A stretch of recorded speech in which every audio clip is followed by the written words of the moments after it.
A year ago, they were 8 games under on this day, and many of you were out there, blast this team into the sun, be sellers. And they finished 1 game out. Teams go through ups and downs, and I agree that they are in a major down right now. They've got to make some changes, and one of them has to start with Nick Madrigal. Thanks for coming. Here's what we owe you. Get out. Yeah, you bring up the record, and you bring up a year ago today, and I'm actually kind of glad that you do because I don't care about it at all. It doesn't mean a lot to me. I'll tell you this. A year ago today, you were 5.5 out in the division. Yeah, you were 22-30, but you were 5.5 games back. It was within range. A year later, with effectively the same team, a team where it seemed the priority was sign Shota Imanaga and then bring everybody back and expect the same level of production, if not better, you're 4.5 back. You're in about the same situation. A year ago today, at Fangraphs, you were the 8th best offense in baseball. 107 weighted runs created plus, hitting 257 as a team, slugging the ball. You also had a +4 run differential. So you could look at the record and go, look, we are scoring more than we are allowing. We're getting some bad results, but over 162, this will even out. We're going to end up pretty decent. You ended up pretty decent, right around 500 and a chance to make the playoffs. You also hadn't had 15 guys on the injured list already. Again, we'll get to that. Oh, and you've blown 10 saves. 10. Today, you are the 24th ranked offense in baseball. 95 weighted runs created plus. In May, you're basically the worst offense, non-White Sox division in all of baseball. Hitting 211 as a team. Yep. Slugging 630 OPS. 630 as a team. Michael Busch has gone in the cooler. Yep. Dansby Swanson, I hope he's not healthy, because if he is healthy, we got problems. Third base has been a disaster. Christopher Morel can't hit the ball, and he's not good with the glove. Nico Horner hasn't been healthy. When he has been healthy, he's okay. But he's never going to be some all-star caliber slugger hitter for you. No, he's a good player. I'm glad he's on my team. He's a good player. The bullpen is what it is, but this offense, Cap, it's bad. Correct. Now, you had 15 guys on the injured list. You have, let me think, by all my calculations, 10 blown saves. 10. You got to get those games. That's going to hurt them. Well, here's my thing with this, though. We all entered this as fans. I'm not saying what they wanted. I'm saying what we entered this season with. We had an expectation Cubs should win this division, right? They were the favorite. Yep. Last year, they were a year ahead. Then you go into this year, you bring back most of the same team. You bring in Shota Imanaga. You feel like you're improving. Maybe some of the young kids step up, get some spots, big opportunities. Guys like PCA, Michael Busch. You're going to win this division. And while the record was worse last year, I think the team is worse this year. I don't know if the team is worse. I can't make that determination yet. I've got to see how Cody Bellinger hits. A year ago in May, let me pull up the numbers and give you exactly what I saw last night when I couldn't sleep. My wife didn't come home with me from Wisconsin. They're keeping you up at night, and you got no worries about them. I don't like sleeping alone. And there's only one person I want to sleep with, my wife. Not the dogs? And the dogs. I like them in bed, too. I drove back last night, ate some ice cream. They had my favorite flavor up there. I got it and got home, and she came back this morning. She's just getting home now. And I couldn't sleep. So I'm looking up numbers and stats on my phone. So if you look at some of the numbers that the Chicago Cubs put up last year versus this year, first of all, 10 blown saves. I'll say it again.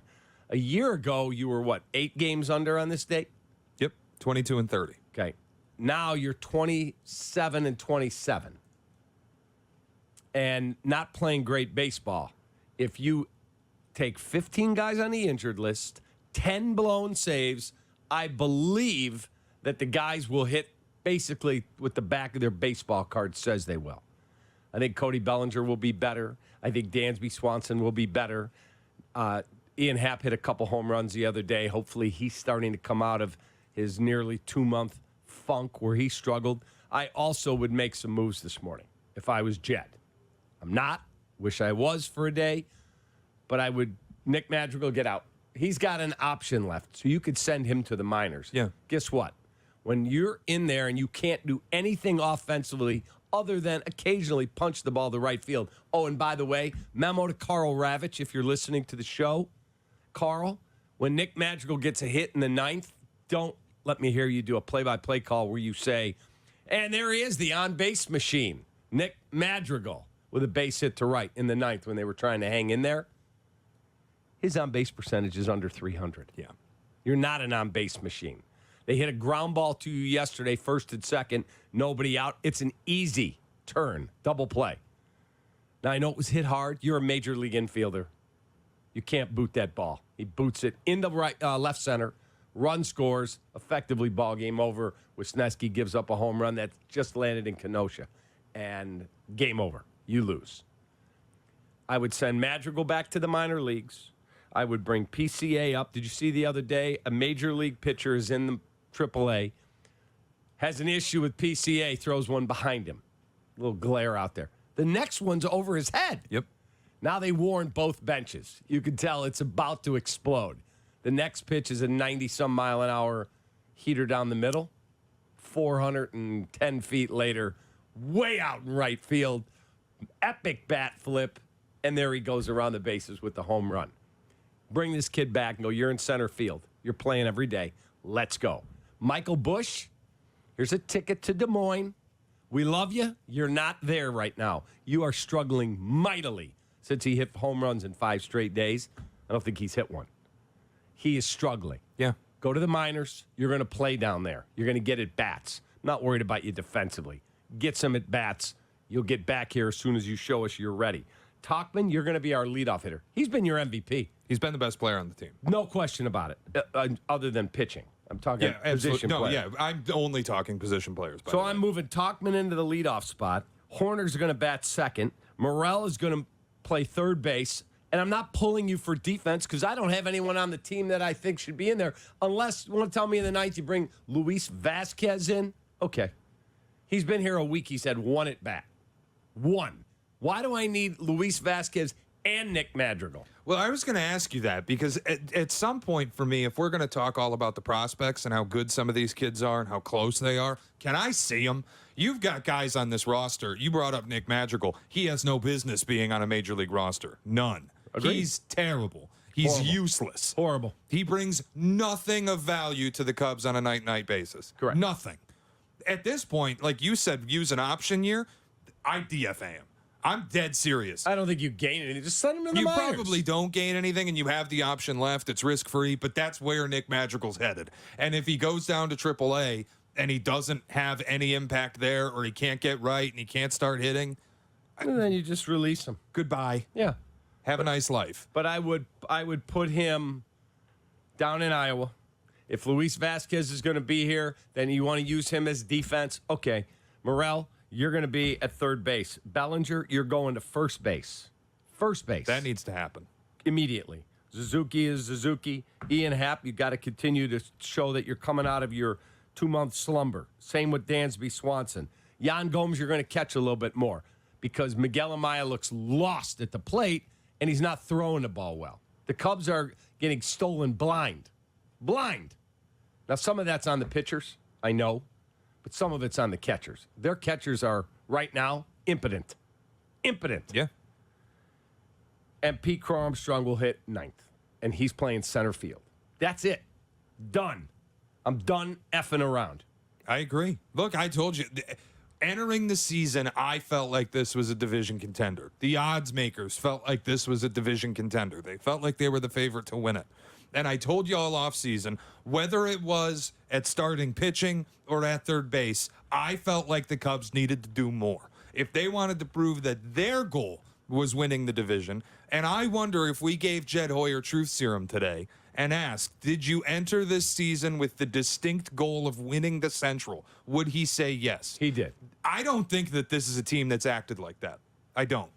I think if you really believed that you were a division-winning team in the preseason, you would have found a way, and I know Jordan Montgomery hasn't been good, but you would have found a way to get one of the arms or Matt Chapman. It made sense.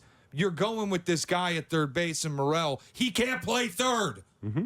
Matt Chapman's a Gold Glove third baseman. And he's hitting the ball. Is it likely he's going to cool off because he's done that every season of his career, it seems? Yeah, of course. But he gives you gold glove caliber defense at a position of need where you're putting a guy who right now can't hit and can't field. I feel like they entered this season, and maybe they thought because the division was bad and you stole Craig Counsell from Milwaukee, so you expect them to be a little worse. Oh, it's going to get handed to us. Newsflash, it ain't. And today, when you look at the numbers, negative run differential, -7. Last year it was positive on this day. You're the 26th best offense in baseball. Last year on this day, you were the 8th best. The team is worse. The record might be better. The team is worse. Their starting pitching is better.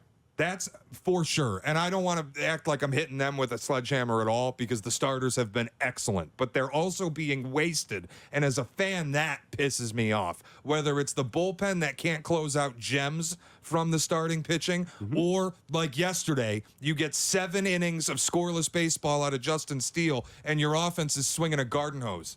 Yeah, they looked horrible. They looked absolutely lost at the plate. Let me read you another name here. The Cubs had a kid in their system. They brought him up. We watched him a little bit. He struggled mightily. Throws 101, 102 miles an hour. Jeremiah Estrada. He's 25 years of age. He won't turn 26 till next November. Guess what? Jeremiah Estrada got released by the Cubs so we could keep guys like Nick freaking Madrigal. Okay? Jeremiah Estrada has a .59 ERA with 25 Ks in his, I believe, 10, 15, 16 innings of work. 15 and a third. He's worked 15 and a third innings. He struck out 25 guys for the San Diego Padres. We released him. He throws 101, 102. Why would you release Jeremiah Estrada? Well, I'm looking at his stats last night laying in bed going, hey, that can't be the same guy we released. Oh, my God. That is awful roster management. Awful. You got a bad bullpen on top of it. You get rid of 25-year-olds that throw that hard? Yeah. Stop yourself. Jeremiah Estrada, relief pitcher for the San Diego Padres with a .59. We can't fix our freaking bullpen, and we let that guy walk out to keep Nick Madrigal and Miles Mastroboni? Are you kidding me? Damn. I'm really surprised by your optimism with everything going on with this team. Well, because I watched it last year, and I thought they were a worse team. They weren't as together. Yeah, but I'm trying to make the point to you. Like last year, you could watch the team and go, okay, they're losing some games. And whatever the reason was, whether it was people wanted to blame David Ross or late games, just losing high-scoring games, if you look through all of the raw stuff last year on this day, you can find a team that's doing the right things. And over 162 games, you can expect they're going to play a little bit better than 500 baseball. If you look at this team this year, this is where I'm not going to call it panic yet, but I'm more than a little concerned about it at this point. If you look at the team this year, they're a bad team that got good results in April. And that's what worries me. Yeah, I don't know if I would agree that they're a bad team that got good results. I don't agree with that. You got the 26th best offense in baseball. Again, 15 guys on the injured list and 10 blown saves. If you save 5 of those, 5 of them, all of a sudden, instead of 27 and 27, you're 32 and 22, 10 games over. And I'm not denying that the bullpen's a problem and that the blown saves are an issue, but it is true. Like, you can't get those games back. And Agreed. I'm somebody who will tell you, look, the September games mean more to me than the April games. But if you don't blow 10 saves in April and May, then you don't need as many of those in September. Completely That's a agree. huge issue. I'm just telling you, I don't know if you have the offense to overcome it down the stretch. We're gonna and you find bring out. up 15 guys on the injured list so far. There's 8 guys on the injured list right now. They're all pitchers. Your at-bats right now are healthy at-bats. You got to be better than this. Yeah, I don't know how healthy Dansby Swanson is. I'd say he better not be. No, he's struggling mightily. Mightily. And this vaunted defense, vaunted. And I said, oh, one of the better defenses in the National League, maybe the best. They were last year. They stink. Nick Madrigal, get him off the roster this morning, Jed. 312-332-3776. Is it time to panic about the Cubs? A year ago, they were way under 500. Now, They're at 500. Your thoughts?